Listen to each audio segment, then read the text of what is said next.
नमस्कार दोस्तों, मैं सुनील श्रोती प्रदेश यात्रा नाम की हमारी श्रृंखला में एक बार फिर से आपका स्वागत करता हूं। आज का जिला है ग्वालियर, एक ऐसा जिला जिसका कई दिनों से मुझे भी इंतजार था। क्यों?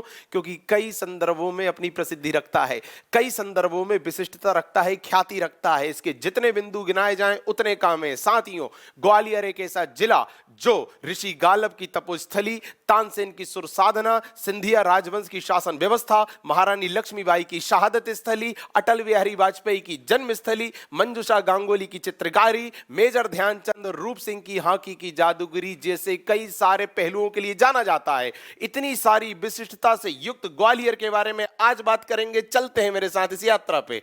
पहला बिंदु, जैसा कि आप जानते हैं, हर जिले में हम सबसे पहले किसी भी जिले के नक्शे का अध्ययन करते हैं। सेम हम ग्वालियर के संदर्भ में करने वाले हैं। नंबर 1, कोई भी जिला किन पड़ोस के जिलों से घिरा हुआ है, हम ये देखते हैं। तो आइए ग्वालियर की बात करें तो ये है ग्वालियर। पड़ोस के जिले मुरैना, भिंड, दतिया, शिवपुरी, श्योपुर, इतने सारे जिलों से घिरा हुआ है। सेकंड बिंदु हम क्या देखते हैं अध्ययन में? सेकंड बिंदु हम देखते हैं साथियों कि ये किस संभाग का पार्ट है। ग्वालियर जो है वो ग्वालियर संभाग का ही पार्ट है, ग्वालियर संभाग का ही पार्ट है।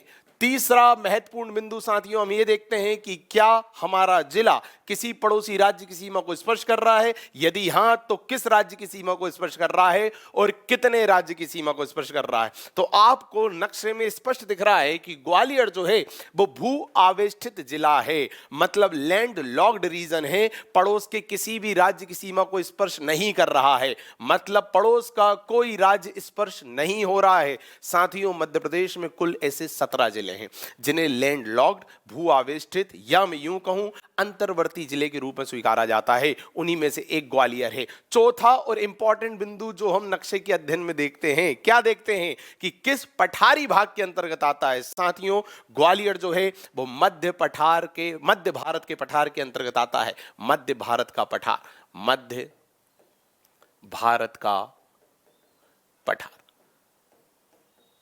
आप सभी जानते हैं, यदि ये मध्य प्रदेश है तो ये जो नीचे वाली हमारी पट्टी गई इसे सतपुड़ा श्रेणी कहा जाता है। सतपुड़ा के ऊपर जो ये पट्टी गई इसे नर्मदा सोन घाटी कहा जाता है। नर्मदा सोन घाटी के ऊपर यदि हम यहाँ पश्चिम में जाएं इसे मालवा कहा जाता है। इसके बाद ये पूरा पट्टा विंध्यांचल कहलाता है। इसके बाद यहाँ ऊपर इसे बुंदेलखंड कहते हैं। बुंदेलखंड के यहाँ पड़ोस में ये रीवा पन्ना का पठार होता है। ये पूर्व में इसे बघेलखंड का या पूर्वी पठार कहते हैं और ये जो सबसे ऊपर है इसे मध्य भारत का पठार कहते हैं, जैसा कि आप जानते हैं।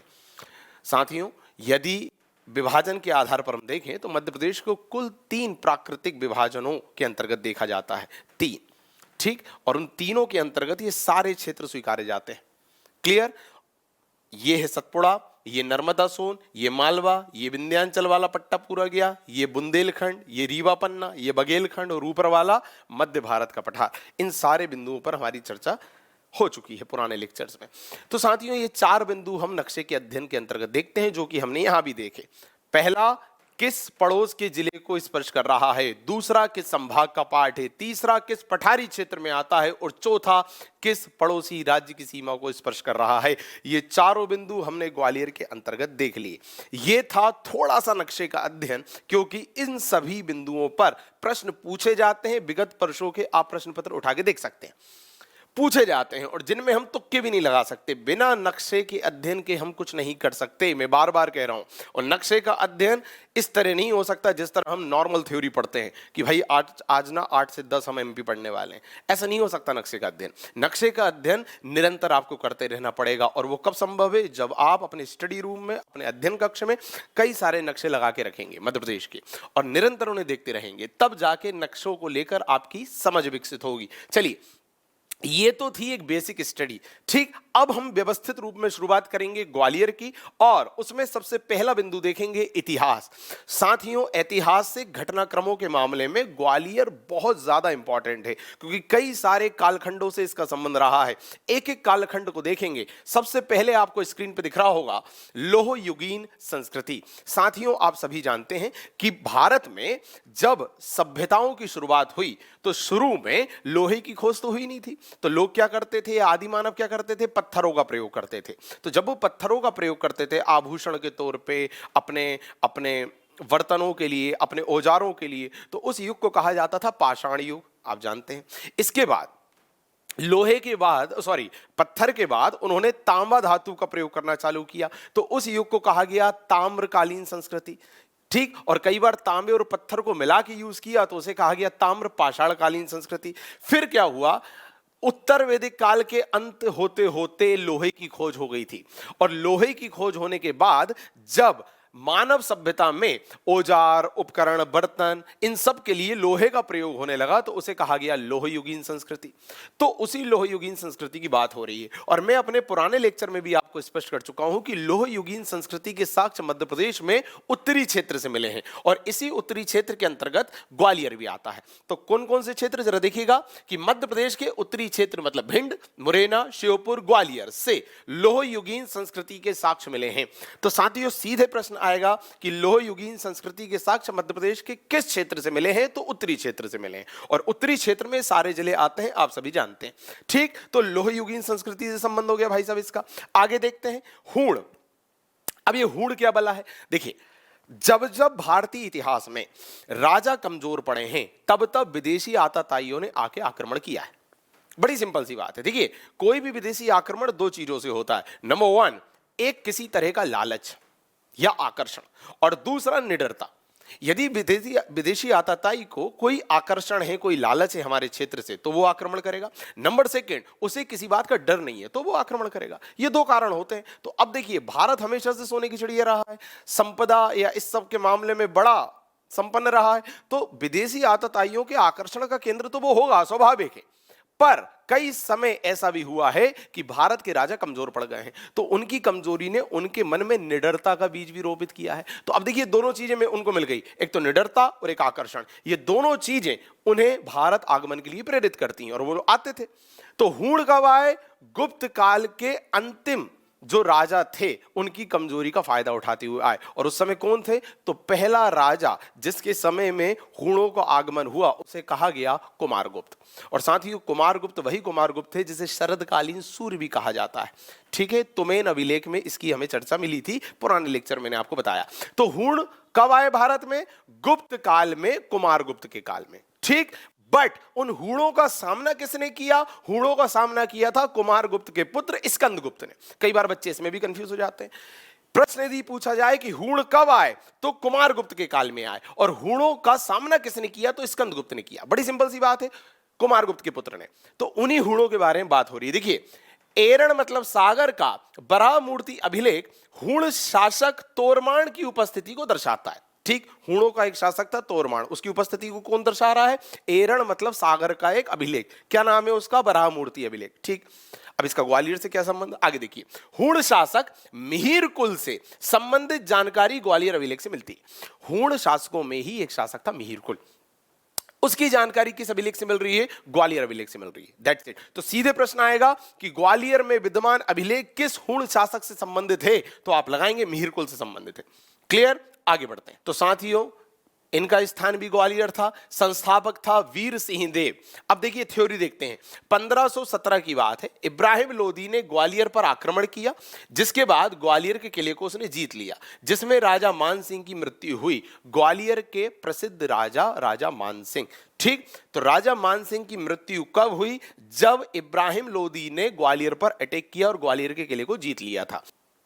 साथियों इब्राहिम लोदी कौन, इब्राहिम लोदी दिल्ली सल्तनत का अंतिम राजा। इसी इब्राहिम लोदी को पराजित करके बाबर ने 21 अप्रैल 1526 में पानीपत के युद्ध में विजय प्राप्त की थी, और उसके बाद भारत में मुगल शासन की शुरुआत की थी। ये वही इब्राहिम लोदी है। ठीक, लोदी वंश का भी अंतिम राजा और पूरी दिल्ली सल्तनत का अंतिम राजा। ठीक, तो उसी इब्राहिम लोदी ने अटैक किया था ग्वालियर पर, ग्वालियर के किले को जीत लिया था, यहाँ के राजा मानसिंह की हत्या कर दी थी।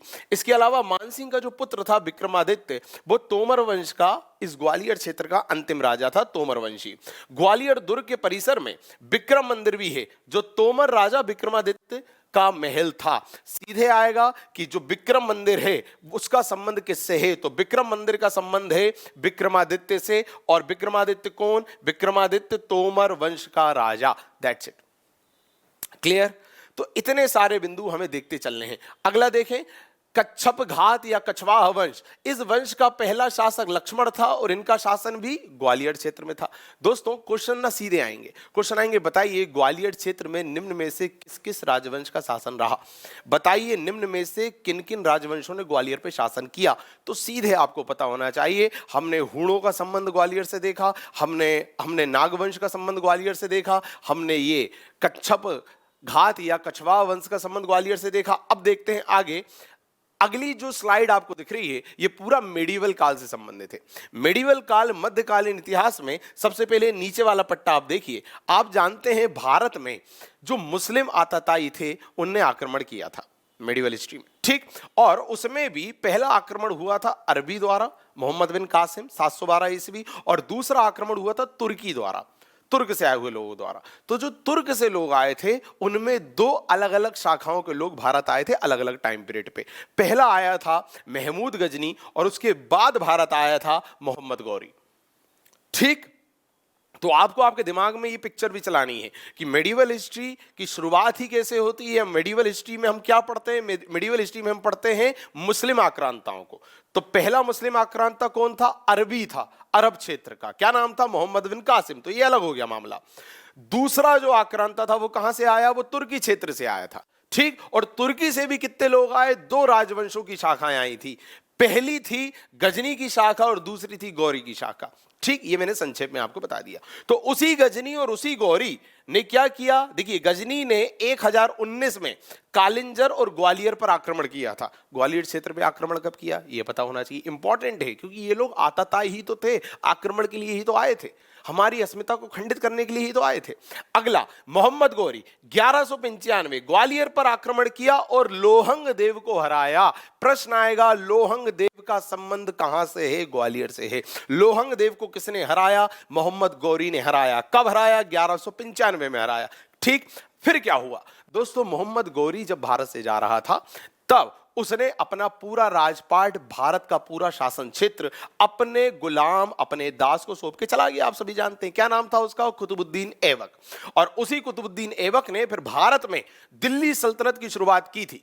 दिल्ली सल्तनत जिसे हम गुलाम वंश की शुरुआत के रूप में मानते हैं, मतलब दिल्ली सल्तनत की शुरुआत की कुतुबुद्दीन ऐबक ने, और पहला राजवंश कौन सा स्थापित किया, गुलाम वंश, ठीक, क्योंकि वो लोग सब किसके गुलाम थे, मोहम्मद गौरी के। तो उसी कुतुबुद्दीन ऐबक के बाद जो अगला राजा बनता है दिल्ली सल्तनत का, उसका नाम था आराम शाह, उसका बेटा। और फिर उसके बेटे आराम शाह को गद्दी से हटा के उसके दामाद या उसके गुलाम या उसके बदायूं के गवर्नर इल्तुतमिश को सत्ता मिल जाती है। तो इल्तुतमिश बैठता है फिर गद्दी पर, और ये जो इल्तुतमिश है ये उज्जैन स्थित महाकालेश्वर मंदिर को लूटता है और 1231 में ग्वालियर दुर्ग पर आक्रमण कर प्रतिहारों को पराजित करता है। तो ये है इल्तुतमिश, ठीक। और ये जो इल्तुतमिश है इसे ही दिल्ली सल्तनत का वास्तविक संस्थापक भी कहा जाता है। दिल्ली सल्तनत की शुरुआत तो किसने कर दी, कुतुबुद्दीन ऐबक ने। उसके बाद उसका बेटा आया आराम शाह, जो किसी काम का नहीं था, कुछ महीनों के लिए रहा था बस। और उसी आराम शाह को हटा के जब इल्तुतमिश गद्दी पर बैठा, जूद के युद्ध में इसने हराया था उसको, और जब ये गद्दी पर बैठा तो इसने इस तरह की शासन व्यवस्था स्थापित की थी कि इसे दिल्ली का वास्तविक संस्थापक कहा जाता है, ठीक है। इस इल्तुतमिश ने 1231 में ग्वालियर दुर्ग पर अटैक किया और किसको हराया, प्रतिहारों को हराया। यह भी आपने देख लिया। आगे देखते हैं साथियों, सिंधिया वंश। अब थोड़ा सा मॉडर्न एरा पे हम आ गए, आधुनिक भारत पे हम आ गए। आधुनिक भारत में किन किन घटनाओं से संबंध रहा ग्वालियर का, तो सिंधिया वंश की यदि मैं बात करूं तो साथियों आप सभी जानते हैं कि 1732 में जो पेशवा बाजीराव थे उन्होंने अपना संपूर्ण अधीनस्थ क्षेत्र 5 राज्यों में बांट दिया, जिसमें ग्वालियर जो है वो सिंधिया को मिला था। देखिए भारत में इस टाइम पीरियड के आते आते तक मराठा जो है वो मुख्य शक्ति के रूप में उभर रहे थे। और आप सभी जानते हैं कि जो मराठा है उनका पूरा शासन व्यवस्था कौन देखता था, उनके प्रमुख अधिकारी जिन्हें पेशवा कहा जाता था या प्रधानमंत्री। और उसी पेशवा पे पिक्चर भी बनी है बाजीराव, वो आपने देखी। तो जो पेशवा थे, तो मराठा मतलब पेशवा, तो मराठा शक्ति के रूप में उभर रहे हैं, मतलब कौन उभर रहे हैं, पेशवा लोग उभर रहे हैं, क्योंकि सारा शासन संचालन कौन करते थे, पेशवा ही करते थे। मराठा तो बस नाम मात्र के रह गए थे। तो वो जो पेशवा थे उनका पूरे भारत पर अलग अलग क्षेत्रों पर कहीं ना कहीं कब्जा हो गया था, कई क्षेत्रों पर उनकी प्रभुता स्थापित हो गई थी। तो हर क्षेत्र पे तो वो खुद जाके शासन कर नहीं सकते, हर क्षेत्र में वो अपने लोगों को बिठाल देंगे, है ना, जिन्हें अपन सामंत कह लो या कुछ भी कह लो। तो उसी के अंतर्गत उनका जो क्षेत्र था वो उन्होंने 5 राज्यों में बांट दिया था। उनमें से एक राज्य ग्वालियर में जो है वो सिंधिया लोगों को उन्होंने दिया था।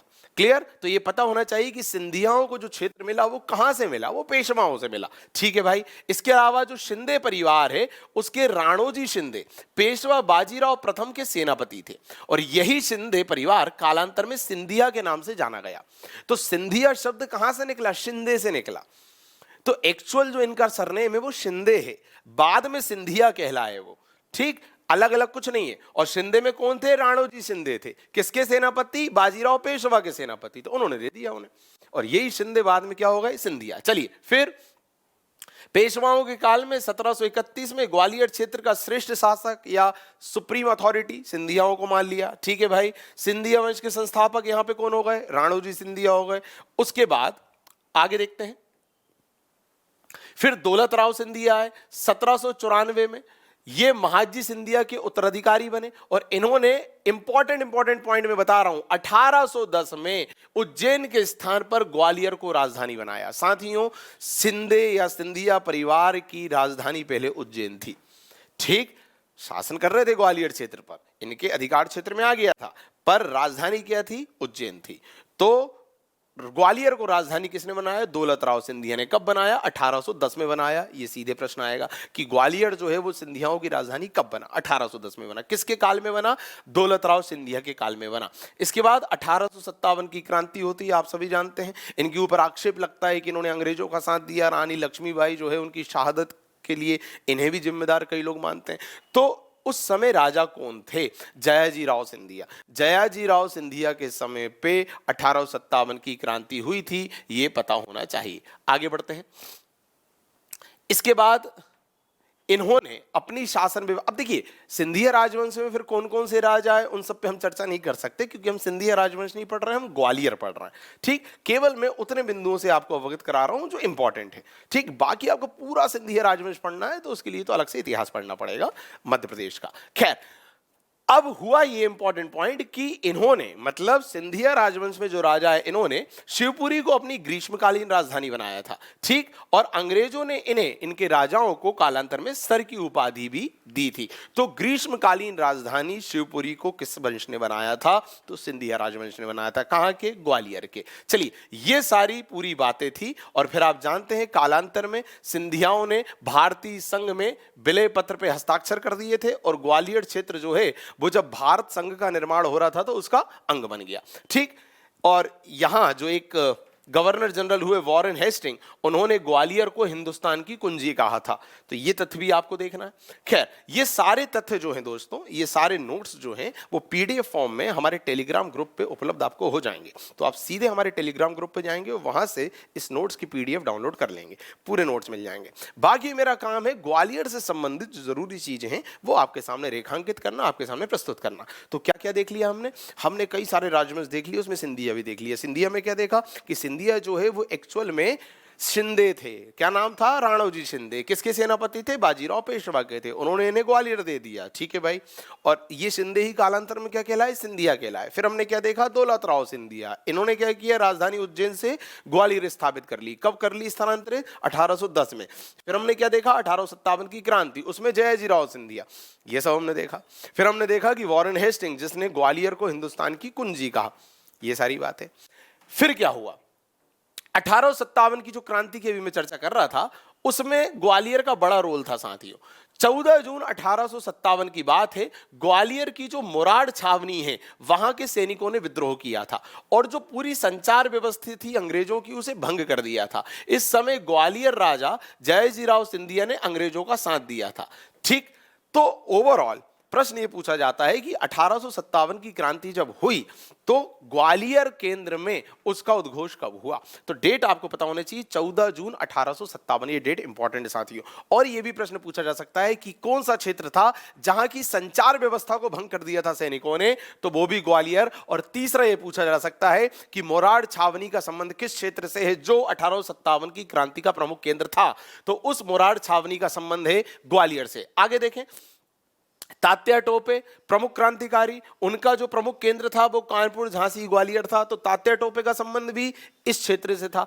ग्वालियर, झांसी, कानपुर, इस सारे पट्टे को वो देखते थे। इसके अलावा इतिहास में क्या हुआ, भारत छोड़ो आंदोलन हुआ। साथियों 1942 की बात है, अगस्त का महीना था। महात्मा गांधी ने कांग्रेस से कहा कि देखो भाई, मैं चाहता हूं कि अंग्रेजों को भारत से निकालने के लिए हमें एक अंतिम बड़ा प्रयास करना चाहिए, बट कांग्रेस की तरफ से कोई प्रॉपर रिस्पॉन्स नहीं आ रहा था गांधी जी को लेकर या गांधी जी की इच्छा को इस इच्छा को लेकर। तो गांधी जी ने, आप सभी जानते हैं, कांग्रेस को चुनौती दी थी कि आप as a party, as a organisation मेरा साथ दे रहे हो या नहीं। मैं अकेला भी काफी हूं आंदोलन चलाने के लिए, आप यदि साथ नहीं दोगे तो मैं इस देश की बालू से कांग्रेस से बड़ा आंदोलन या कांग्रेस से बड़ा राजनीतिक संगठन खड़ा कर दूंगा। ये फिर महात्मा गांधी ने कहा था, कांग्रेस को चुनौती दी थी। तो फिर आप सभी जानते हैं कांग्रेस ने तुरंत एक अधिवेशन बुलाया, ठीक, और एक प्रस्ताव पारित किया कि महात्मा गांधी के नेतृत्व में भारत छोड़ो आंदोलन होगा। और आप सभी जानते हैं इसी आंदोलन में महात्मा गांधी ने करो या मरो का नारा दिया कि भाई करो या मरो, अब हमें करना ही पड़ेगा, अंग्रेजों को निकालना ही पड़ेगा, बहुत हो गई। तो उसी 1942 के भारत छोड़ो आंदोलन में हम एक चीज और जानते हैं कि फिर सारे बड़े नेताओं को जेल में भर दिया गया था। आंदोलन जो है वो नेतृत्व विहीन अवस्था में शुरू हुआ था। कई नेता जो थे वो नेतृत्व कर तो रहे थे पर भूमिगत होके कर रहे थे, छुप के कर रहे थे, जयप्रकाश नारायण और ये सब वाले नेता, ठीक। तो चूंकि आंदोलन में नेतृत्व नहीं था, यही कारण है कि आंदोलन में थोड़ी सी हिंसा भी हो गई थी, और यही कारण है कि इस आंदोलन को क्रांति की संज्ञा भी दी जाती है, और इस भारत छोड़ो आंदोलन को अगस्त क्रांति भी कहा जाता है। ये सब हम जानते हैं। तो उसी भारत छोड़ो आंदोलन की बात हो रही है साथियों। देखिए, मध्य प्रदेश में इसकी शुरुआत 1942 में ग्वालियर रियासत के विदिशा से हुई थी, और इसी क्रम में 2 अक्टूबर 1942 को मंडलेश्वर में क्रांतिकारियों ने जेल तोड़कर अंग्रेजों के विरुद्ध सभा की थी। तो पता होना चाहिए कौन सी रियासत थी मध्य प्रदेश की जहां से भारत छोड़ो आंदोलन की शुरुआत हुई थी। ग्वालियर रियासत और उसके विदिशा क्षेत्र, ठीक। तो ये तो पूरी घटना हो गई स्वतंत्रता तक की। अब स्वतंत्रता के समय की क्या स्थिति थी उस पर भी थोड़ी बात कर लेते हैं साथियों। इस समय मध्य प्रदेश का नाम अस्तित्व में नहीं था, ये जो आज का मध्य प्रदेश है, बल्कि संपूर्ण राज्य 3 श्रेणियों में बटा हुआ था। आप सभी जानते हैं मध्य प्रदेश जो है वो स्वतंत्रता प्राप्ति के समय, मतलब 1947 की स्थिति बता रहा हूं, इस समय मध्य प्रदेश जो है वो 3 श्रेणियों में बटा हुआ था। एक को बोलते थे श्रेणी आ, एक को बा और एक को सा। हर श्रेणी में अलग अलग क्षेत्र थे, ये सब हम जानते हैं। तो उसी के अंतर्गत जो बा श्रेणी थी, उस बा श्रेणी के अंतर्गत जो क्षेत्र थे उनमें कुल 25 रियासतें थी, और उनकी राजधानी 6 महीने इंदौर और 6 महीने ग्वालियर को माना जाता था। तो ग्वालियर राजधानी भी रही किसकी? मध्य प्रदेश की। मध्य प्रदेश के कौन से वाले पार्ट की? पार्ट बी की। कब की बात है? स्वतंत्रता के समय की बात है। 6 महीने ग्वालियर रहती थी और 6 महीने इंदौर रहती थी। ये सारे पॉइंट हुए थे इतिहास में। बाकी एक सूची मैंने बताई है कि ऐतिहासिक राजवंश में किस किस राजवंश ने इस क्षेत्र पे शासन किया। देखिए, नागवंश की हमने बात की थी, कच्छप वंश की बात की थी, तोमर की थी, सिंधिया की थी। इन सभी ने ग्वालियर पे शासन किया साथियों, ठीक। तो ये था पूरा इतिहास ग्वालियर का। कितने सारे बिंदु देखे तो ऐतिहासिक संदर्भों में ग्वालियर का अच्छा खासा महत्व रहा है। लोह युगीन संस्कृति से चालू हुए भारत छोड़ो आंदोलन था, ठीक। ये तो हो गया ऐतिहासिक संदर्भ। अगला देखते हैं न्यायिक क्षेत्र। साथियों, न्यायिक क्षेत्र में भी ग्वालियर आज भी अपना महत्व रख रहा है। कैसे? उच्च न्यायालय की यदि हम बात करें तो आप सभी जानते हैं कि 28 नवंबर 1968 में इंदौर और ग्वालियर, इन 2 जगहों पर उच्च न्यायालय की खंडपीठ स्थापित की गई, और तीसरी खंडपीठ जो है वो भोपाल में स्थापित होने की घोषणा हो चुकी है। देखिए, आप सभी जानते हैं उच्च न्यायालय जबलपुर में, मुख्यालय उसका जबलपुर में, पर उसकी खंडपीठ 2 जगह है, इंदौर और ग्वालियर। ये पता होना चाहिए, इसलिए ग्वालियर न्यायिक संदर्भ में इंपॉर्टेंट है। अगला हम देखें राजस्व न्यायालय। राजस्व न्यायालय का मामला ऐसा है कि दीवानी और भूमि संबंधित जितने भी मामले हैं उनके निपटारे का काम करता है राजस्व न्यायालय, ठीक। और इसका मुख्यालय भी कहां है? ग्वालियर में है। चलिए आगे बढ़ते हैं। विशेष न्यायालय, देखिए, कोई भ्रष्टाचारी है उसे जल्द से जल्द सजा देनी है, उसकी संपत्ति को राजसात करना है, मतलब जब्त करना है। इस सब के लिए कुल 8 विशेष न्यायालय है मध्य प्रदेश में, हर जगह 2-2, हर शहर में 2-2। कितने शहर में? 4 शहर में 2-2। कौन कौन से वो 4 शहर? इंदौर, भोपाल, ग्वालियर और जबलपुर। इंदौर, भोपाल, ग्वालियर, जबलपुर में कुल मिला के 8 विशेष न्यायालय हैं जो भ्रष्टाचारियों को जल्द से जल्द सजा देने के क्रम में उनकी संपत्तियों को राजसात करते हैं। तो उन 4 क्षेत्रों में ग्वालियर भी दोस्तों शामिल है। ये था न्यायिक संदर्भ ग्वालियर का। तो आपने उच्च न्यायालय की खंडपीठ भी देखी, आपने विशेष न्यायालय भी देखा, आपने राजस्व न्यायालय भी देख लिया। ये सब कहाँ है? ग्वालियर में। कितना इंपॉर्टेंट है। आगे देखें भौगोलिक, तो साथियों भौगोलिक के अधिकांश बिंदुओं की चर्चा तो हम आगे नक्शे में कर चुके हैं। 4 बिंदु हम देख चुके हैं, बाकी के देख लेते हैं। पड़ोसी जिले हमने देखे, भिंड, मुरैना, दतिया, शिवपुरी, श्योपुर। पड़ोसी राज्य हमने देखा कोई नहीं है, अंतर्वर्ती जिला है और उन 17 जिलों में शामिल है जो मध्य प्रदेश में अंतर्वर्ती जिले हैं। पठार हमने देखा, मध्य भारत का पठार, मध्य भारत के पठार में आता है ग्वालियर, संभाग इसका ग्वालियर ही है। अब कुछ अतिरिक्त बिंदु देखते हैं जो ग्वालियर के अंतर्गत हमने नहीं देखे थे। परियोजना साथियों, पहसरी बांध मोवर नदी पर है, यह भी ग्वालियर में है। इसके अतिरिक्त तहसील की हम बात करें तो डबरा, भितरवार, चिनोर, घाटी गांव, तानसेन, मुरार, सिटी सेंटर। साथियों ये सारी तहसील ग्वालियर में है। मैं बार बार स्पष्ट करता हूं कि तहसीलें भी पूछ ली जाती हैं। ये नहीं पूछेंगे कि बताइए कौन सी तहसील किस जिले की है, ये पूछ लेते हैं बताइए इस क्षेत्र का संबंध किस जिले से। यदि वो क्षेत्र इंपॉर्टेंट है किसी मामले में तो ये सारी तहसीलें इंपॉर्टेंट है, डबरा इंपॉर्टेंट है, घाटी गांव इंपॉर्टेंट है, आगे सबके बारे में देखेंगे। तो चूंकि इंपॉर्टेंट क्षेत्र है अतः पूछा जा सकता है कि किस जिले के अंतर्गत आते हैं। तो हर जिले की उस तहसील पे जरूर नजर डाल लिया कीजिए जो किसी ना किसी चीज के लिए जानी जा रही है। या तो वहां औद्योगिक केंद्र है, या तो वहां कोई मिल है, कोई कारखाना है, कोई कंपनी है, या तो वहां कोई अभ्यारण्य है, कोई राष्ट्रीय उद्यान है, ऐसा कुछ भी हो सकता है। ठीक, तो आपको पता होना चाहिए। आगे बढ़ेंगे। अभ्यारण्य की बात करें तो घाटी गांव अभ्यारण्य आप सभी जानते हैं ग्वालियर में है और साथियों यहां पर सोन चिड़िया, ग्रेट इंडियन बस्टर्ड को संरक्षण दिया जाता है। यह प्रश्न भी पूछा जाएगा सीधे कि बताइए ग्रेट इंडियन बस्टर्ड या सोन चिड़िया को कहां संरक्षण दिया जाता है? तो घाटी गांव अभ्यारण्य ग्वालियर में। खनिज की यदि मैं बात करूं तो एक चीनी मिट्टी और दूसरा संगमरमर। साथियों चीनी मिट्टी, ग्वालियर में चीनी मिट्टी नामक पहाड़ी है और यहां के अंतारी और नामुक में भी चीनी मिट्टी पाई जाती है। देखिए फिर प्रश्न क्या आएगा, अंतारी और नामुक का संबंध किस क्षेत्र से है, किस जिले से है? तो ग्वालियर से है। चीनी मिट्टी पहाड़ी कहां है? ग्वालियर में है और ये सब चीनी मिट्टी के प्रमुख उत्पादन केंद्र है। अगला देखिए संगमरमर। साथियों ग्वालियर में रंगीन संगमरमर पाया जाता है और सफेद संगमरमर भेड़ाघाट मतलब जबलपुर में पाया जाता है। ठीक, और मिट्टी के बर्तन के लिए भी ग्वालियर प्रसिद्ध है। सीधे आएगा कौन सा जिला मिट्टी के बर्तन के लिए प्रसिद्ध है? अरे भाई वही जिला मिट्टी के बर्तन के लिए प्रसिद्ध होगा जहां संगमरमर अच्छा खासा होगा, जहां चीनी मिट्टी अच्छी खासी होगी, तो वो कौन सा है? ग्वालियर। आगे देखते हैं। नदी, साथियों बैसली और सांक ये दो प्रमुख नदियां यहां की हैं। अब नदी की बात हो गई है तो सिंचाई की भी बात कर लेते हैं। तो 1905 में ग्वालियर के महाराज ने अपने राज्य में सिंचाई विभाग की स्थापना की थी और सर्वाधिक सिंचित जिला वर्तमान में भी ग्वालियर को ही माना जाता है। प्रश्न आएगा मध्य प्रदेश में सिंचाई की शुरुआत कहां से हुई? ग्वालियर से हुई। कब से हुई? 1905 से हुई। ग्वालियर के महाराज ने सिंचाई विभाग स्थापित किया और वर्तमान की यदि मैं बात करूं तो वर्तमान में भी सर्वाधिक सिंचित क्षेत्र कौन सा है? ग्वालियर है साथियों, 61%। आगे देखते हैं। चरमताप, साथियों ग्वालियर जो है वो चरमताप के लिए भी विख्यात है, जाना जाता है। प्रदेश के दक्षिण की अपेक्षा उत्तरी क्षेत्र में चरमताप बना रहता है। सर्वाधिक गर्म जिला ग्वालियर और उसके बाद दतिया को स्वीकारा जाता है। साथियों ग्वालियर सर्वाधिक गर्म जिला और मध्य प्रदेश का उत्तरी क्षेत्र दक्षिण के कंपैरिजन में ज्यादा गर्म क्यों होगा? क्योंकि वो कर्क रेखा के समीप है, सीधी सी बात है। चलिए सर्वाधिक सिंचित क्षेत्र, जैसा मैंने अभी बताया ग्वालियर सर्वाधिक सिंचित जिला और क्षेत्र के रूप में यदि हम पूरी बात करें तो चंबल घाटी क्षेत्र जो है वो सर्वाधिक सिंचित माना जाता है। आप सभी जानते हैं मध्य प्रदेश में सिंचाई के अलग अलग साधन हैं, कुएं हैं, नलकूप है, नहर है, तालाब है ना। तो मध्य प्रदेश में सर्वाधिक सिंचाई जो है वो कुएं और नलकूप से होती है, ठीक है, और नहर तालाब से भी होती है पर उतनी नहीं होती। ठीक, और कुएं की हम बात करें तो कुएं से सर्वाधिक सिंचाई जो है वो मंदसौर में होती है, नलकूप से सर्वाधिक सिंचाई इंदौर में होती है, तालाब से सर्वाधिक सिंचाई बालाघाट में होती है, नहर से सर्वाधिक सिंचाई होशंगाबाद में होती है।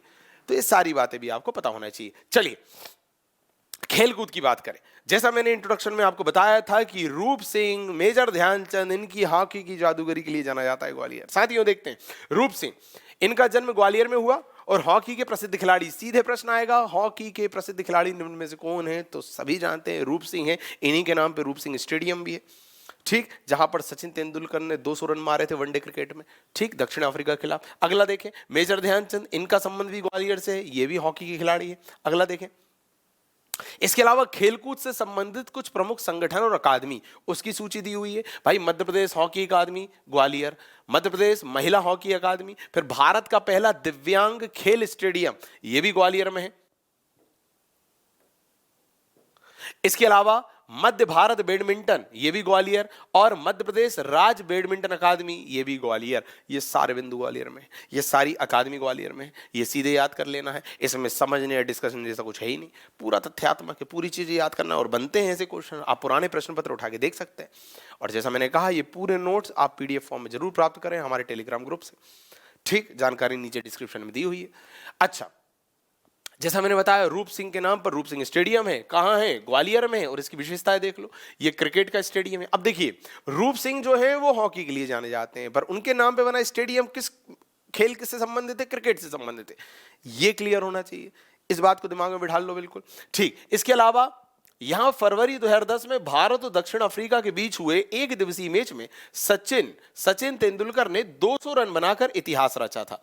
ठीक, आगे बढ़ते हैं। और इस स्टेडियम में पहला एक दिवसीय अंतरराष्ट्रीय मैच 22 जनवरी 1988 में भारत और वेस्ट इंडीज के बीच खेला गया। तो हमने ये भी दे दिया कि इस स्टेडियम में पहला मैच ही कब खेला गया था। बाकी इंपॉर्टेंट क्यों है? सचिन तेंदुलकर ने एक दिवसीय मैच में 200 रन मारे थे साउथ अफ्रीका के खिलाफ। ठीक है दोस्तों, तो रूप सिंह स्टेडियम किस खेल से संबंधित है? क्रिकेट से संबंधित है। बट रूप सिंह किस खेल से संबंधित थे? हॉकी से संबंधित थे। कंफ्यूज नहीं होना है। ये खेल वाला सेक्शन हमने देख लिया। अब हम देखने जा रहे हैं पर्यटन वाला सेक्शन। साथियों, पूरा ग्वालियर ही पर्यटन के लिए प्रसिद्ध है, तो हम पहले ग्वालियर के अंतर्गत क्या क्या स्थली विद्यमान है वो देखेंगे, केवल नाम देखेंगे, और उसके बाद में जो जो स्थली काम की है या ज्यादा महत्व रख रही है तो उसको थोड़ा सा डिटेल में देखेंगे। ठीक, तो ग्वालियर में सबसे पहले पर्यटक स्थल को देख लेते हैं संक्षेप में, नाम के रूप में कि कौन कौन से। जैसा मैंने बताया, फिर उनकी आगे डिटेलिंग देख लेंगे, उनमें से कुछ की। ग्वालियर की बात करें तो स्थापना गालव ऋषि के नाम पे हुई। जैसा मैंने स्टार्टिंग में बताया था कि गालव ऋषि की तपोस्थली या साधना स्थली गालव ऋषि के नाम पे हुआ। अच्छा, ग्वालियर में जो किला है, ग्वालियर का किला, उसे सूरज सेन ने बनवाया था, और इसी को जिब्राल्टर या किलों का रत्न भी कहा जाता है। ठीक, याद रखना। इसके अलावा जहांगीर ने छठे सिख गुरु हर गोविंद को इसी दुर्ग में बुलाया था, और दुर्ग पर निर्मित विशाल बंदी छोड़ गुरुद्वारा, मतलब मध्य प्रदेश का सबसे बड़ा गुरुद्वारा, इसी का प्रतीक है। देखिए, हुआ यह था कि जो मुगल्स थे उनका सिख गुरुओं के साथ शुरू में तो स्वस्थ संबंध था, मतलब चौथे सिख गुरु तक, और इधर पैरेलल में मुगल शासकों में था अकबर। चौथे सिख गुरु और अकबर, यहां तक तो रिलेशन बढ़िया थे। और आप सभी जानते हैं, अकबर ने सिख गुरु रामदास जी को बुलाकर उन्हें कई गांव भी दान में दिए थे, इन गांवों पर ही रामदासपुर और बाद में अमृतसर बना। तो रिलेशन बढ़िया थे। बट पांचवें सिख गुरु से क्या हुआ, सिखों और मुगलों के बीच संबंध जो है वो कटुतापूर्ण हो गए थे। पांचवें सिख गुरु जो थे वो थे गुरु अर्जुन देव। और अर्जुन देव ने क्या किया कि जहांगीर का जो पुत्र था, उसने जब विद्रोह किया, जब बगावत की, तो अर्जुन देव ने उसका साथ दिया था। और जब साथ दिया तो मुगलों और सिखों के बीच संबंध खराब हो गए, और जहांगीर ने फिर उन्हें मृत्युदंड दिया था, किन्हें? अर्जुन देव को। तो यहां से मतलब पांचवें सिख गुरु से मुगलों के साथ उनके संबंध बेकार हो गए। तो उसके बाद छठे सिख गुरु जो हुए, गुरु हरगोविंद सिंह, उन्हें फिर जहांगीर ने फिर बुलाया, कैद करके रखा, और फिर बाद में जब छोड़ा तो उनके छोड़ने के प्रतीक के रूप में ही बंदी छोड़ गुरुद्वारा है, जो मध्य प्रदेश का सबसे बड़ा गुरुद्वारा है। चलिए आगे बढ़ते हैं। मध्य प्रदेश का सूर्य मंदिर भी ग्वालियर में है। ठीक, मधुकेड़ा में है, जिसे बिरला परिवार ने बनवाया। ठीक है भाई, यहां पर जयाजीराव सिंधिया का जय विलास पैलेस है, और उन्हीं के द्वारा यहां मोती महल भी बनवाया गया है। इसके अतिरिक्त 5 दरवाजे हैं साथियों, आलमगीर का दरवाजा, हिंडोला दरवाजा, गुजरी महल का दरवाजा, चतुर्भुज दरवाजा, हाथीफोड़ दरवाजा। ये 5 दरवाजे बहुत इंपॉर्टेंट है ग्वालियर में। सीधे प्रश्न आएंगे कि बताइए जो 5 दरवाजे हैं उनमें कौन कौन सा शामिल है, तो पता होना चाहिए। आगे देखते हैं। अन्य दर्शनीय स्थल यदि हम देखें तो गुजरी महल है, जो राजा मानसिंह तोमर ने गुर्जर रानी मृगनयनी की याद में उनके लिए 15वीं शताब्दी में बनवाया था। मतलब मृगनयनी के लिए बनवाया था, ठीक, 15वीं शताब्दी में। इसके अलावा यहाँ जहांगीर महल है, मान मंदिर है, सूरज कुंड है, तेली का मंदिर है, सास बहू का मंदिर, जय विलास पैलेस, रानी लक्ष्मीबाई की अश्वरोही मूर्ति, तानसेन की समाधि, मोहम्मद गौस का मकबरा, रानी लक्ष्मीबाई की समाधि, बादल महल, सहस्त्रबाहु मंदिर, फूलबाग में लक्ष्मीबाई का स्मारक, ये सब है ग्वालियर में, ठीक। इसके अलावा सास बहू मंदिर का निर्माण कछवा शासक महिपाल ने करवाया। गुजरी महल मानसिंह, हाथी की विशाल प्रतिमा का निर्माण मानसिंह ने करवाया। जो तेली का मंदिर है उसका निर्माण राष्ट्रकूट शासक द्वारा करवाया गया। और यह उत्तर भारत का एकमात्र मंदिर है जो द्रविड़ शैली में है। साथियों, 2 तरह की, 3 तरह की, कई तरह की शैलियां होती है मंदिर निर्माण की। उनमें से एक को कहते हैं नागर शैली, एक को बोलते हैं द्रविड़ शैली, एक को बोलते हैं बेसर शैली, एक को बोलते हैं पंचायतन शैली, ऐसी खूब सारी शैलियां, ठीक। उनमें से जो नागर शैली है वो नॉर्थ इंडिया की शैली है। मतलब जो नॉर्थ इंडिया के मंदिर जिस शैली में बनते हैं वो नागर शैली है, और जो साउथ इंडिया के जो मंदिर बनते हैं वो द्रविड़ शैली में बनते हैं, ठीक। द्रविड़ शैली क्या होती है? आधार तल से जब हम ऊपर जाते हैं, शीर्ष की ओर जाते हैं, तो चौड़ाई उसकी कम होती जाती है। इस तरह से जाता है, नीचे चौड़ाई ज्यादा है, ऊपर जाते आएंगे चौड़ाई कम होती जाएगी, और जो ऊपरी हिस्सा है शीर्ष, वो सपाट होता है, ठीक। इसे कहते हैं द्रविड़ शैली। नागर शैली क्या होती है? बिल्कुल एक जैसी चौड़ाई जाती है नीचे से ऊपर, और जो टॉप जो होता है वहां पर एक गुंबद बना होता है, उसे कहा जाता है नागर शैली, ठीक। नागर और द्रविड़ के मिश्रण को कहा जाता है बेसर शैली। और एक और शैली होती है पंचायतन शैली, जहां एक मंदिर चारों दिशाओं से मंदिरों से घिरा हुआ होता है, उसे पंचायतन शैली कहते हैं। तो जो द्रविड़ शैली है वो अमूमन दक्षिण भारत की शैली है, पर जो तेली का मंदिर है वो एकमात्र ऐसा मंदिर है उत्तर भारत का जो किस शैली में बना हुआ है? द्रविड़ शैली में बना हुआ है, ठीक। आगे बढ़ते हैं। अब देखिए, जो बिंदु हमने वहां देख लिए, क्या क्या देखे कि भाई ये दर्शन स्थली है, ये पर्यटक स्थल है, तो उनमें से जैसा मैंने कहा जो कुछ खास हैं उनकी थोड़ी सी डिटेलिंग हम देखेंगे, 2-2, 3-3 पॉइंट। जैसे पहला है विवस्वान सूर्य मंदिर, भाई ग्वालियर के मुरार में है। इसे कोणार्क के सूर्य मंदिर के तर्ज पर 1988 में बसंत कुमार बिरला द्वारा बनवाया गया। तो अभी उधर हमने देखा था बिरला परिवार ने, पर यहां पूरा नाम देख लिया, बसंत कुमार बिरला ने बनवाया। कब बनवाया? 1988 में बनवाया। किसके तर्ज पर बनवाया? तो कोणार्क के सूर्य मंदिर के तर्ज पर बनवाया, और ये कहां है? ग्वालियर के मुरार में है। अच्छा, बेहद ये क्या है भाई? ये ग्वालियर में है। तानसेन की जन्मस्थली और साधना स्थली मानी जाती है, ठीक, और झिलमिल नदी के किनारे विद्यमान है। चलिए आगे देखें। ग्वालियर का किला, जिसकी इतनी बातें हुई थी, देखिए पूरी थ्योरी, पूरे पॉइंट इंपॉर्टेंट है। पहला, गोपांचल पर्वत पर स्थित है, सूरज सेन ने बनवाया, गालव की स्मृति में बनवाया। इसी में गुर्जरी महल, विक्रम महल, तेली महल, बंदी छोड़ गुरुद्वारा, राज्य का सबसे बड़ा जौहर कुंड, ये सब है। इसे मध्य प्रदेश का जिब्राल्टर कहते हैं। यहाँ कुछ दरवाजे हैं, आलमगीर, हिंडोला, गुजरी महल, भरतरी, हाथीफोड़, और 1857 की क्रांति का महत्वपूर्ण केंद्र था। ये सारी बातें ग्वालियर किले से संबंधित इंपॉर्टेंट है, ये आपको पूरी नोट्स में मिल जाएंगी। मोती महल ग्वालियर में है, निर्माण करवाया दौलत राव सिंधिया ने, ठीक। फिर गुजरी महल ग्वालियर में है, निर्माण करवाया राजा मान सिंह ने पत्नी मृगनयनी के लिए, ठीक। शिमला कोठी, श्यामला हिल्स भोपाल,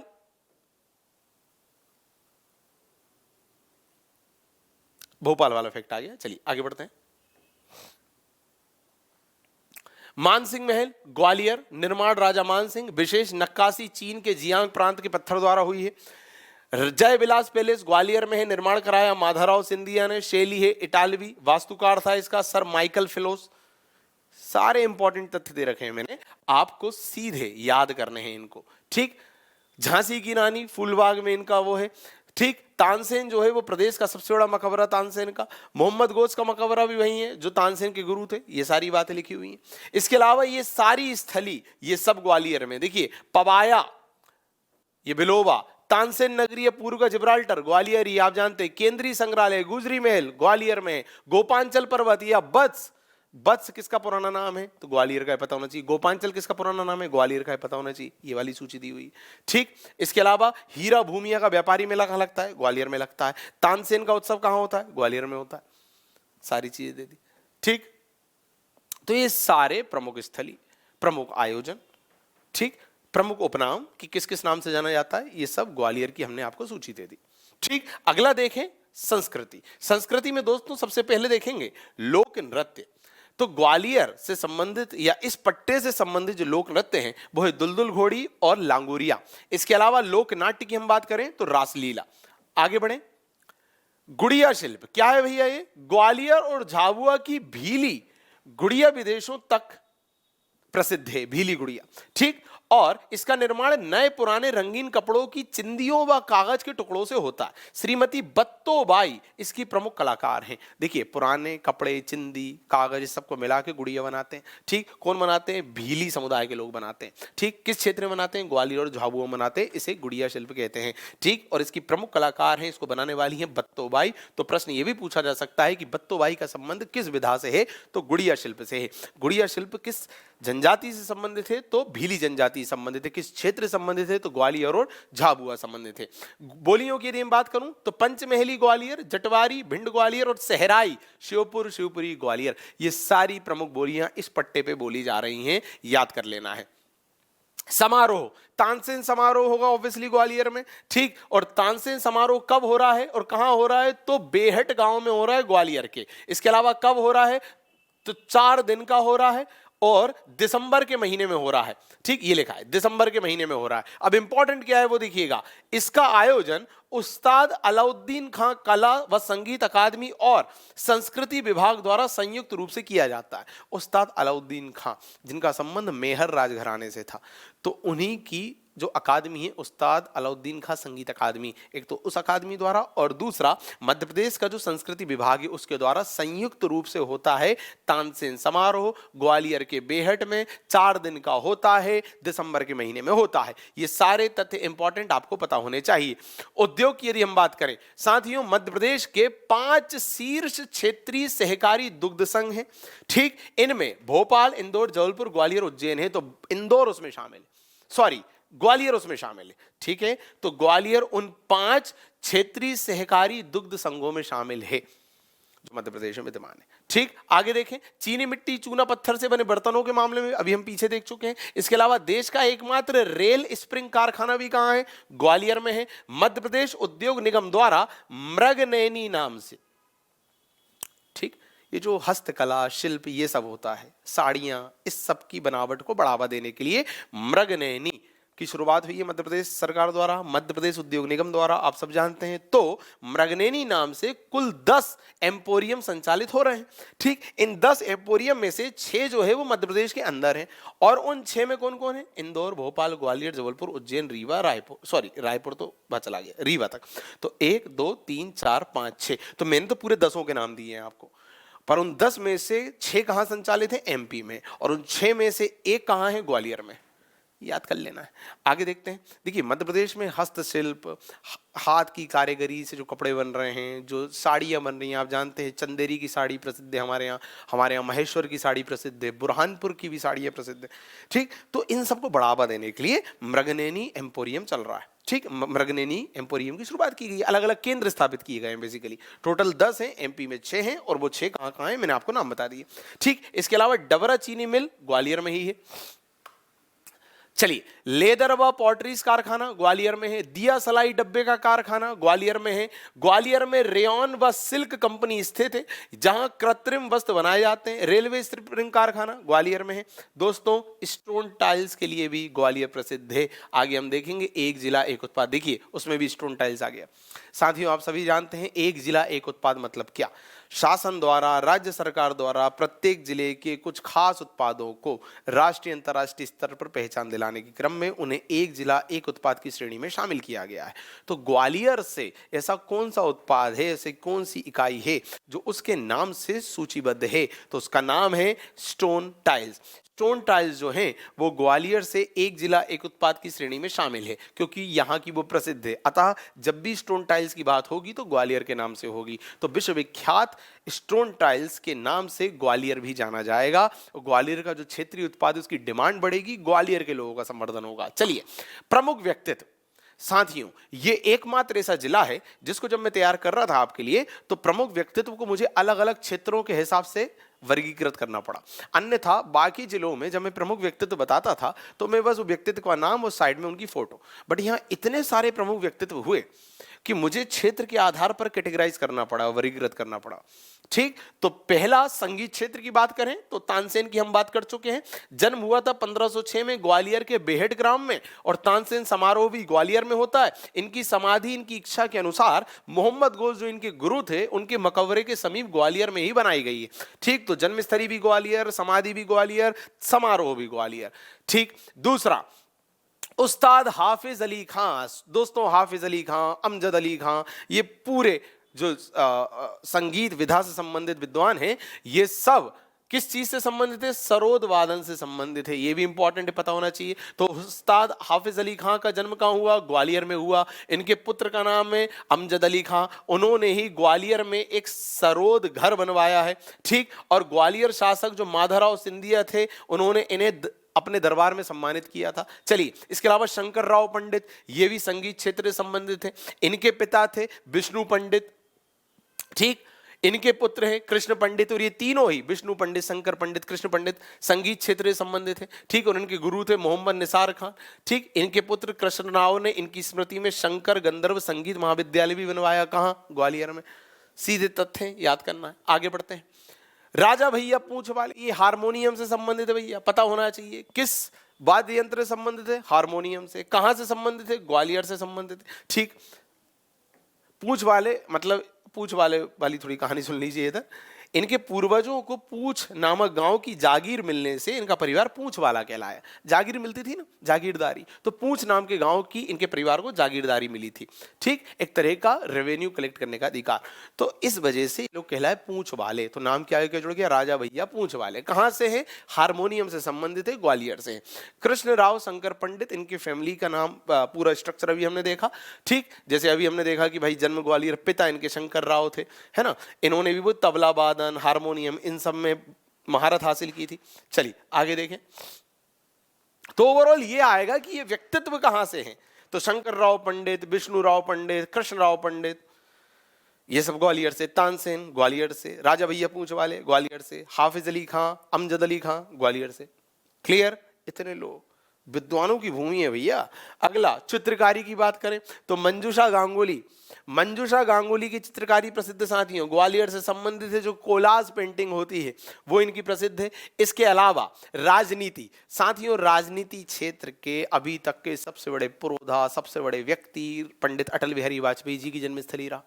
भारत रत्न पंडित अटल बिहारी वाजपेयी जो 3 बार भारत के प्रधानमंत्री रहे, उनकी जन्मस्थली रहा। तो देखिए ग्वालियर उनकी जन्मस्थली, उनकी ये पूरी रचनाएं मैंने मेंशन की हुई हैं, बिल्कुल याद कर लेनी है आपको। कविराज की कुंडलियां, मृत्यु या हत्या, अमर बलिदान, राष्ट्रीय एकीकरण, राजनीति की रपटीली राहें, भारत की विदेश नीति, नई प्रकृति, क्षमा याचना, कौन कौरव कौन पांडव, मेरी 51 कविताएं। इनकी ओवरऑल कविताओं का जो संग्रह था मेरी 51 कविताएं कहलाता था। ठीक, और संयुक्त राष्ट्र महासभा में हिंदी में भाषण देने वाले पहले व्यक्ति बने थे पंडित अटल बिहारी वाजपेयी जी। 25 दिसंबर को इनका जन्म दिवस पड़ता है और उसी के दिन सुशासन दिवस के रूप में भी मनाया जाता है। चलिए, 11 बार सांसद रह चुके थे भैया। ठीक, और बलरामपुर संसदीय सीट से पहली बार लोकसभा को उन्होंने चुनाव लड़ा था। बट जन्मस्थली कहां? ग्वालियर। इतनी सारी डिटेलिंग हमने आपको दे दी पंडित जी के बारे में, ये आपको पढ़ लेनी है। माधवराव सिंधिया जी, जन्म ग्वालियर में ही हुआ। इन्होंने भारतीय जनता पार्टी के तत्कालीन अध्यक्ष उस समय जो अटल बिहारी वाजपेयी जी थे, उन्हें लोकसभा चुनाव में ग्वालियर सीट से हराया था। तो अटल जी हार गए थे माधवराव सिंधिया जी से। ठीक, अन्य देखिए, अभी रुके नहीं है हम।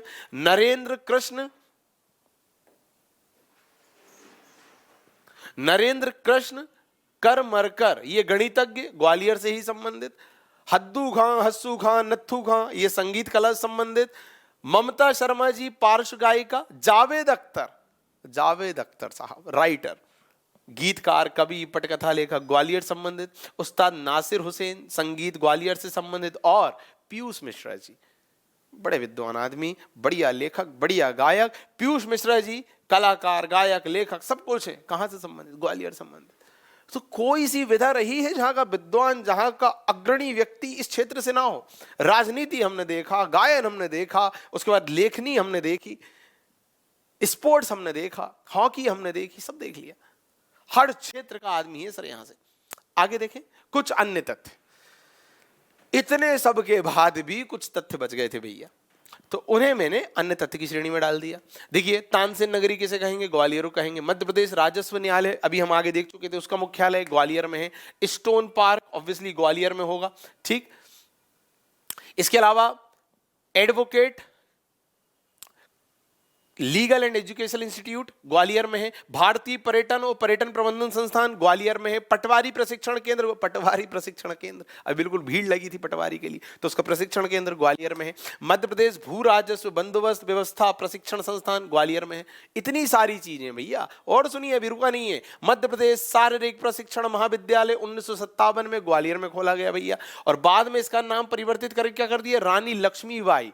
तो शारीरिक प्रशिक्षण संस्थान बहुत इंपॉर्टेंट है, बहुत फेमस है। कहाँ है? ग्वालियर में खोला गया। कब खोला गया? 1957 में खोला गया, और वर्तमान में नाम दे दिया गया रानी लक्ष्मीबाई जी के नाम पर, ठीक। इसके अलावा ग्वालियर के सत्येंद्र सिंह लोहिया इंग्लिश चैनल को पार करने वाले एशिया के पहले दिव्यांग और पैरा स्विमर खिलाड़ी बन गए। इसके अलावा अमेरिका के 42 किलोमीटर लंबे कैटलीना चैनल को पार करने वाले एशिया के पहले दिव्यांग तैराक भी बने। लो भैया, मान ही नहीं रहे ग्वालियर के लोग। इसके अलावा राज्य का न्यूनतम राजस्व ग्वालियर वनमृत्य से प्राप्त होता है। आगे देखते हैं, राजस्व मंडल ग्वालियर, परिवहन कार्यालय ग्वालियर, ये सब है भैया ग्वालियर में। ये पूरे तथ्य याद कर लेने हैं आपको, ये सब आपको नोट से मिलेगा साथियों। इसके अलावा प्रदेश की पहली multi distillery research unit Gwalior में, गजरा राजा मेडिकल कॉलेज में। देश का पहला भूगर्भ व खनिज संग्रहालय ग्वालियर। ये सूची देखिए, खत्म ही नहीं हो रही। अपशिष्ट से जैविक खाद बनाने का संयंत्र ग्वालियर में है। बंदवारी भैंस की एक नस्ल है, ये ग्वालियर और भिंड में पाई जाती है, ये याद कर लेना है। इसके अलावा आलू अनुसंधान केंद्र ग्वालियर, डेयरी स्टेट केंद्र ये जबलपुर वाला पॉइंट आ गया। अपशिष्ट पदार्थ से जैविक खाद बनाने का संयंत्र ग्वालियर। इतनी सारी चीजें हैं साथियों। मध्य प्रदेश में 5 जो हैं वो राष्ट्रीय हवाई अड्डे हैं, ठीक, उनमें से एक ग्वालियर है। इसके अलावा मध्य प्रदेश में कुल 33 हवाई पट्टियां हैं। इनमें से एक तो विद्युत मंडल की है बैतूल में, 2 सेना की हैं। तो वो जो 2 सेना की है ना, उसमें जो बीएसएफ वाली एक हवाई पट्टी है वो ग्वालियर में, ठीक, ग्वालियर के टेकनपुर में। तो इंपॉर्टेंट है, ग्वालियर का टेकनपुर किस चीज के लिए जाना जाता है? तो हवाई पट्टी के लिए जाना जाता है, जो बीएसएफ के लिए बनी हुई है। साथियों, वर्तमान में मध्य प्रदेश में 4 दूरदर्शन कार्यक्रम स्थल कार्यरत हैं, उनमें से एक ग्वालियर है, बाकी 3 के नाम भी दिए हुए हैं, ठीक। इसके अलावा सहरिया जनजाति का क्षेत्र, आप जानते हैं सहरिया जनजाति मध्य प्रदेश के उत्तर पश्चिम में पाई जाती है। ये जनजाति जो है वो अपने आलसी स्वभाव, ठीक, नशाखोरी, इस सब के लिए जानी जाती है। काम करना पसंद नहीं करती, कर्ज ले लेके जीवन यापन करती, तो कर्ज में लिप्त जनजाति मानी जाती है। इसके अलावा ये स्वयं को प्रॉपर पोषण नहीं दे पाते, इसलिए कुपोषित रहते हैं। तो इसी सहरिया जनजाति के कुपोषण के कारण इसका जो प्रमुख केंद्र है श्योपुर, वो भारत का इथोपिया कहा जाता है, ठीक। तो श्योपुर, ग्वालियर, शिवपुरी, इस क्षेत्र में सहरिया जनजाति पाई जाती है। मध्य प्रदेश का पहला समाचार पत्र अखबार ग्वालियर, ग्वालियर गजट के नाम से ग्वालियर से ही शुरू हुआ, जिसके संपादक मुंशी लक्ष्मण दास थे, ठीक। ये वाला तथ्य आप देखेंगे। वर्तमान में कौन कौन से समाचार पत्र पत्रिका निकल रही, देखिए पूरी सूची मैंने दी। लश्कर, भारत भूमि, जवाहर के लाल, लोक गाथा, श्रम साधना, जलोत्थान, आचरण, ये सारे समाचार पत्र ग्वालियर से निकल रहे हैं। इसके अलावा पत्रिका की बात करें तो पृथ्वी और पर्यावरण, लोक मंगल, ये पत्रिका ग्वालियर से निकल रही है। ग्वालियर गजट के बारे में देखें, इसकी शुरुआत 1833 में हुई, इसकी भाषा हिंदी और अंग्रेजी थी, ठीक। 1905 में इसका नाम बदलकर ग्वालियर स्टेट गजट कर दिया गया था। जीवाजीराव विश्वविद्यालय ग्वालियर में, ये सारे तथ्य, ये मानसिंह तोमर संगीत विश्वविद्यालय, विष्णु नारायण भातखंडे माधव संगीत कॉलेज, इसके अलावा महर्षि पाणिनि, ये फिर उज्जैन वाला पॉइंट आ गया, ये हम हटा देंगे। राजमाता विजयराजे सिंधिया कृषि विश्वविद्यालय, ये ग्वालियर। इतनी सारी चीजें हैं। देखिए, प्रदेश में 2 निजी विश्वविद्यालय हैं, एक आईसेक्ट यूनिवर्सिटी रायसेन, एक एमईटी यूनिवर्सिटी ग्वालियर। तो प्रदेश में जो 2 निजी विश्वविद्यालय, उनमें से एक ग्वालियर में है, ठीक। इंदिरा गांधी राष्ट्रीय मुक्त विश्वविद्यालय जो है दिल्ली, वो मध्य प्रदेश में, उसके 8 केंद्र हैं, उन 8 में से एक ग्वालियर में। ये सारी चीजें अब तथ्यात्मक है दोस्तों। कौन सी चीज है ग्वालियर में, कौन सा संस्थान है, आपको सीधे याद कर लेने। आप खुद देख रहे थे कितने ज्यादा थे, मैंने रीड तक नहीं किया उन्हें, बस मैंने बोल दिया कि आपको देख लेने हैं। क्यों? क्योंकि तथ्यात्मक है, याद करने के हैं, आपको हमारे टेलीग्राम ग्रुप पे उपलब्ध हो जाएंगे। ये था ग्वालियर जिला। बहुत बहुत धन्यवाद।